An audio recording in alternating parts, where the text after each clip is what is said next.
భూ సమస్యల పరిష్కారానికి ప్రభుత్వం ప్రవేశపెడుతున్న నూతన ఆర్ఓఆర్ చట్టం ముసాయిదా బిల్లుపై సలహాలు సూచనలను అందించాలని జిల్లా కలెక్టర్ ముజమిల్ ఖాన్ తెలిపారు.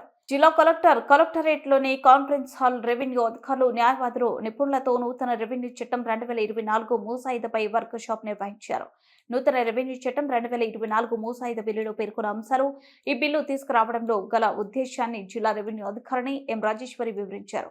ఈ సందర్భంగా జిల్లా కలెక్టర్ మాట్లాడుతూ భూ సమస్యల పరిష్కారం కోసం నూతన రెవెన్యూ చట్టం రూపొందించాలని ప్రభుత్వం సంకల్పించిందని, దేశంలో వివిధ రాష్ట్రాల అమలవుతున్న ఉత్తమమైన భూ రికార్డుల నిర్వహణను పరిశీలించిన నిపుణుల బృందం నూతన రెవెన్యూ చట్టం 2024 ముసాయిదా బిల్లును రూపొందించిందని తెలిపారు.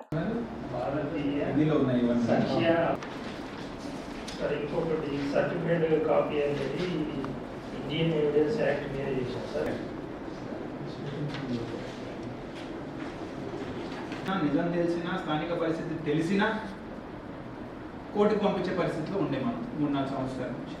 చాలా చక్కటి మటికి నేను అనుకుంటున్నాను.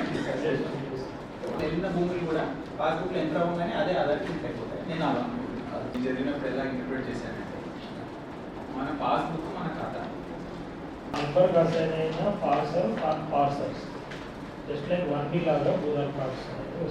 కష్టం.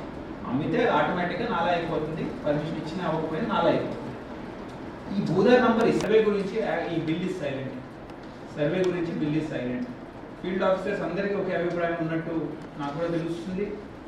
సరిగ్గా కాకుండా కాపాడడానికి ఒక చట్టం ఉండింది, consultation of land holdings act అన్నప్పుడు ఉంది. అంటే ఏంటంటే, ఒక సర్వే ఉదాహరణకి 2 గుంటలు 3 గుంటలు అమ్మడానికి తహసీల్దార్ గారి దగ్గర రాకూడదు. 2 గుంటలు అయితే నాలా అయ్యి అమ్మాలని ఒక చట్టం పెట్టుకోవాలి. ఎందుకంటే 2 నాకు తెలుసు ఇక్కడ గుంటలు చేయలేరని. ఇది కూడా ఒక సలహా పంపిద్దామంటే మనం చర్చ తర్వాత